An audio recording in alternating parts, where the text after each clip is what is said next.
ಶಕ್ತಿಯ ಸಂರಕ್ಷಣಾ ನಿಯಮದ ಬಗ್ಗೆ ತಿಳ್ಕೊಳ್ಳೋಣ. ಶಕ್ತಿಯ ಸಂರಕ್ಷಣಾ ನಿಯಮ ಅಂದ್ರೇನು ಅನ್ನೋದನ್ನು ಇಲ್ಲಿ ನಾವು ನೋಡ್ತಾ ಹೋಗೋಣ. ಇಲ್ಲಿ ಶಕ್ತಿಯ ಸಂರಕ್ಷಣಾ ನಿಯಮ ಅಂತಂದರೆ ಇದನ್ನು law of conservation of energy ಅಂತ ಕರಿತೀವಿ. ಅಂದರೆ ಏನಪ್ಪ ಅಂದರೆ ಇದು ಏನು ಹೇಳುತ್ತೆ ಈ ನಿಯಮ ಅಂತಂದರೆ, ಶಕ್ತಿಯನ್ನು ಸೃಷ್ಟಿಸಲು ಸಾಧ್ಯವಿಲ್ಲ ಅಥವಾ ನಾಶಗೊಳಿಸಲು ಸಹ ಸಾಧ್ಯವಿಲ್ಲ. ಆದರೆ ಆ ಶಕ್ತಿಯನ್ನು ಒಂದು ರೂಪದಿಂದ ಮತ್ತೊಂದು ರೂಪಕ್ಕೆ ಬದಲಾಯಿಸಬಹುದು, ಅಂದರೆ ಪರಿವರ್ತಿಸಬಹುದು. ಈ ಬದಲಾವಣೆಗೆ ಮುಂಚೆ ಮತ್ತು ನಂತರ ಒಟ್ಟು ಶಕ್ತಿಯು ಯಾವಾಗಲೂ ಸ್ಥಿರವಾಗಿರ್ತದೆ.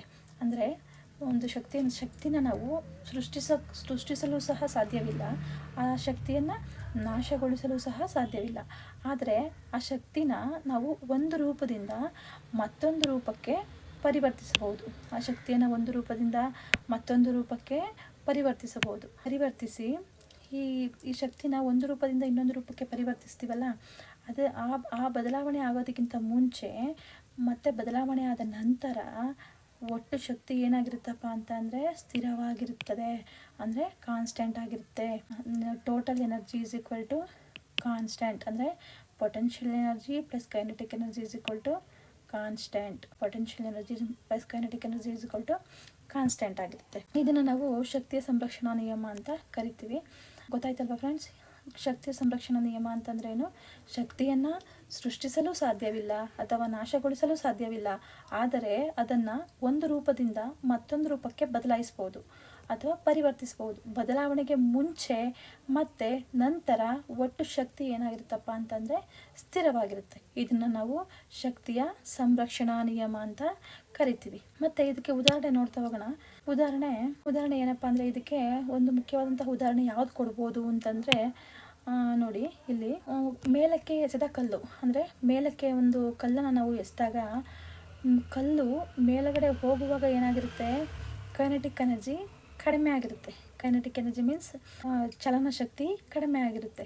ಅದೇ ಕಲ್ಲು ಮೇಲಕ್ಕೆ ಹೋದಾಗ ಪೊಟೆನ್ಷಿಯಲ್ ಎನರ್ಜಿ ಏನಾಗಿರುತ್ತೆ? ಹೆಚ್ಚಾಗಿರುತ್ತೆ.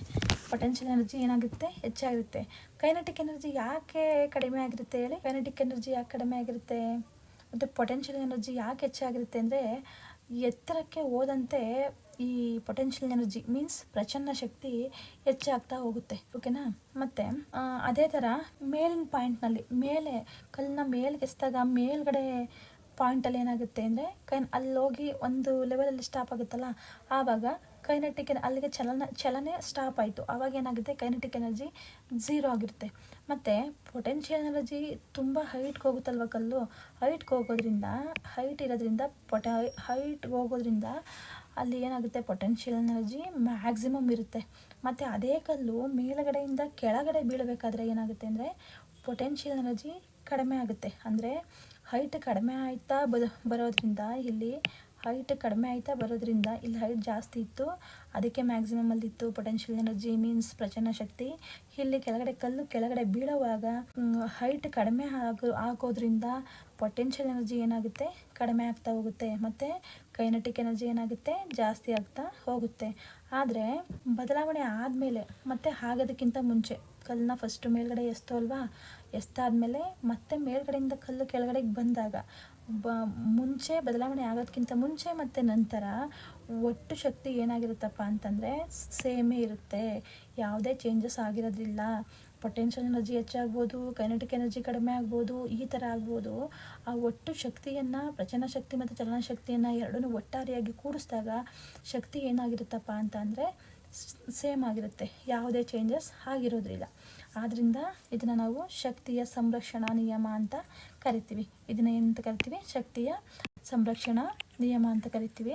ಇದು best example for law of conservation of energy.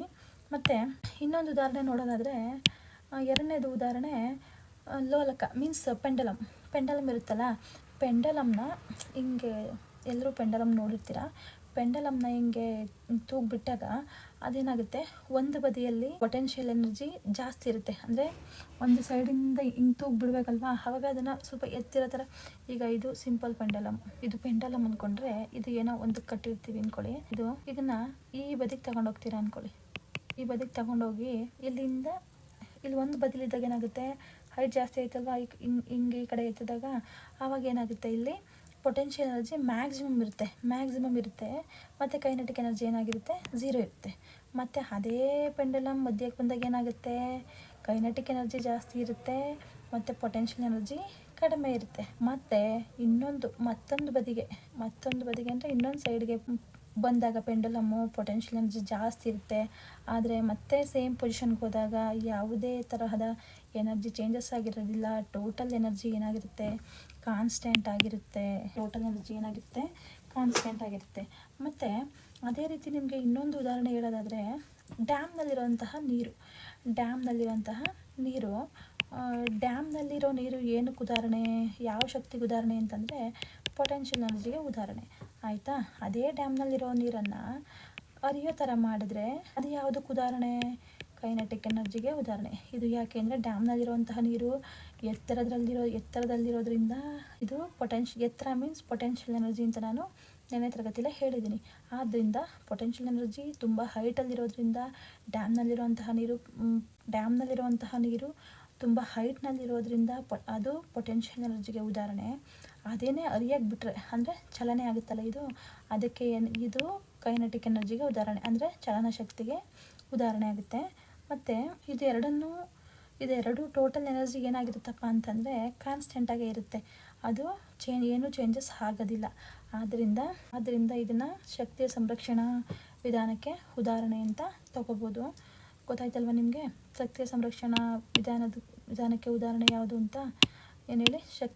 ಶಕ್ತಿಯ ಸಂರಕ್ಷಣಾ ವಿಧಾನ ನಿಯಮ ಅಂತಂದರೆ ಏನು ಅಂತಂದರೆ, law of conservation of energy. ಶಕ್ತಿಯನ್ನು ಸೃಷ್ಟಿಗೊಳಿಸಲು ಸಹ ಸಾಧ್ಯವಿಲ್ಲ, ನಾಶಗೊಳಿಸಲು ಸಾಧ್ಯವಿಲ್ಲ. ಆದರೆ ಅದನ್ನು ಒಂದು ರೂಪದಿಂದ ಮತ್ತೊಂದು ರೂಪಕ್ಕೆ ಬದಲಾವಣೆಯನ್ನು ಮಾಡ್ಬೋದು ಅಥವಾ ಪರಿವರ್ತನೆಯನ್ನು ಮಾಡ್ಬೋದು. ಪರಿವರ್ತನೆಯನ್ನು ಮಾಡಿದ ನಂತರ ಮತ್ತು ಮುಂಚೆ ಒಟ್ಟು ಅದರಲ್ಲಿರ್ತಕ್ಕಂತಹ ಶಕ್ತಿ ಏನಾಗಿರುತ್ತಪ್ಪ ಅಂದರೆ ಕಾನ್ಸ್ಟೆಂಟ್ ಆಗಿರುತ್ತೆ.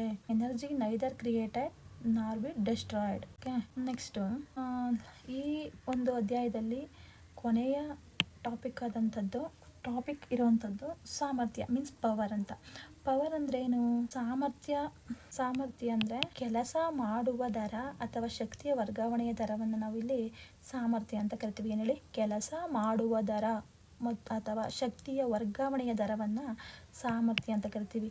ಕೆಲಸ ಮಾಡುವ ದರ ಮತ್ತು ಎಷ್ಟು ಶಕ್ತಿ ವರ್ಗಾವಣೆ ಆಗಿದೆ ಅನ್ನೋದನ್ನ ನಾವು ಸಾಮರ್ಥ್ಯ ಪವರ್ ಅಂತ ಕರಿತೀವಿ. ಇದರ ಸೂತ್ರ ಏನಪ್ಪ ಅಂತಂದರೆ P = W/T, ಅಂದರೆ ವರ್ಕ್ ಬೈ ಟೈಮ್ ಅಂತ, ಕೆಲಸ ಬೈ ಕಾಲ ಅಂತ. ಸಾಮರ್ಥ್ಯ = ಕೆಲಸ ಬೈ ಕಾಲ. ಇದರ ಯೂನಿಟ್ ಏನಪ್ಪ ಅಂತಂದರೆ ವ್ಯಾಟ್. ಇದು ಯಾವುದರಿಂದ ರೆಪ್ರೆಸೆಂಟ್ ಮಾಡ್ತೀವಿ, ಯಾವ ಯೂನಿಟಿಂದ ರೆಪ್ರೆಸೆಂಟ್ ಮಾಡ್ತೀವಿ ಅಂತಂದರೆ ವ್ಯಾಟ್ ಅನ್ನೋ ಯೂನಿಟಿಂದ ರೆಪ್ರೆಸೆಂಟ್ ಮಾಡ್ತೀವಿ. ಈ ವ್ಯಾಟ್ ಅನ್ನೋ ಯೂನಿಟ್ನ ಜೇಮ್ಸ್ ವ್ಯಾಟ್ ರವರ ಜ್ಞಾಪಕಾರ್ಥವಾಗಿ ಈ ಯೂನಿಟನ್ನು ಪವರ್ಗೆ ಯೂನಿಟ್ ಆಗಿ ಇಟ್ಟಿದ್ದಾರೆ. ಮತ್ತು ಹಾಗಾದರೆ ಒಂದು ವ್ಯಾಟ್ ಅಂದರೆ ಏನು ಅಂದರೆ, ಒಂದು ಸೆಕೆಂಡ್ನಲ್ಲಿ 1 ಜೂಲ್ನಷ್ಟು ಕೆಲಸ ನಡೆದರೆ ಅದರ ಸಾಮರ್ಥ್ಯ 1 ವ್ಯಾಟ್ ಆಗಿರುತ್ತೆ ಅಂತ ಹೇಳ್ತಾರೆ. ಒಂದು ವ್ಯಾಟ್ ಅಂತಂದರೆ ಒಂದು ಸೆಕೆಂಡ್ನಲ್ಲಿ 1 ಜೂಲ್ನಷ್ಟು ಕೆಲಸ ನಡೆದರೆ, ಒಂದು ಸೆಕೆಂಡ್ನಲ್ಲಿ 1 ಜೂಲ್ನಷ್ಟು ಕೆಲಸ ನಡೆದರೆ ಅದರ ಸಾಮರ್ಥ್ಯ ಅದು 1 ಸೆಕೆಂಡ್ನಲ್ಲಿ 1 ಜೂಲ್ನಷ್ಟು 1 ಸೆಕೆಂಡ್ನಲ್ಲಿ ಕೆಲಸ ನಡೆದರೆ ಅದರ ಸಾಮರ್ಥ್ಯ ಏನಾಗಿರುತ್ತಪ್ಪ ಅಂತಂದರೆ 1 ವ್ಯಾಟ್ ಆಗಿರುತ್ತೆ ಅಂತ ಹೇಳ್ತೀವಿ. ಇಲ್ಲಿಗೆ ಕೆಲಸ ಮತ್ತು ಶಕ್ತಿ 9ನೇ ತರಗತಿಯಲ್ಲಿರುವಂತಹ ಭೌತಶಾಸ್ತ್ರದ ವಿಭಾಗದ ಕೆಲಸ ಮತ್ತು ಶಕ್ತಿ ಅನ್ನೋ ಪಾಠದ ಟಾಪಿಕ್ಗಳು ಮುಗಿದಿವೆ ಫ್ರೆಂಡ್ಸ್. ಇನ್ನು ಮುಂದಿನ ತರಗತಿಯಲ್ಲಿ ನಾನು ಇದಕ್ಕೆ ಸಂಬಂಧಪಟ್ಟಂತಹ MCQsನ ಸಾಲ್ವ್ ಮಾಡ್ತೀನಿ. ನಿಮಗೇನಾದರೂ ಈ ಪಾಠಕ್ಕೆ ಸಂಬಂಧಪಟ್ಟಂತಹ ಲೆಕ್ಕಗಳು ನಿಮಗೆ ಸಾಲ್ವ್ ಮಾಡಬೇಕು, ಅದು ನಿಮ್ಗೆ ಬೇಕು ಅನ್ನೋ ಥರದ್ದೇನಾದರೂ ಇದ್ದರೆ ನೀವು, ಮತ್ತು ನಿಮ್ಗೆ ಯಾವುದಾದ್ರೂ ಡೌಟ್ಸ್ಗಳಿದ್ರೆ ನೀವು ಕಮೆಂಟ್ ಬಾಕ್ಸಲ್ಲಿ ಕಮೆಂಟ್ ಮಾಡಿ. ಖಂಡಿತ ನಾನು ಆ ಡೌಟ್ಗಳನ್ನ ನಿಮಗೆ ಸಾಲ್ವ್ ಮಾಡಿಕೊಡ್ತೀನಿ. ಮತ್ತು ಇದಕ್ಕೆ ಸಂಬಂಧಪಟ್ಟಂತಹ ಪ್ರಾಬ್ಲಮ್ಸ್ನೂ ಕೂಡ ಸಾಲ್ವ್ ಮಾಡ್ತೀನಿ. ನಿಮ್ಗೇನಾದ್ರೂ ನಮ್ಮ ವಿಡಿಯೋ ಇಷ್ಟ ಆಗಿದ್ರೆ ಲೈಕ್ ಮಾಡಿ, ಶೇರ್ ಮಾಡಿ, ಕಮೆಂಟ್ ಮಾಡಿ, ಮತ್ತು ಸಬ್ಸ್ಕ್ರೈಬ್ ಮಾಡೋದನ್ನ ಮರಿಬೇಡಿ.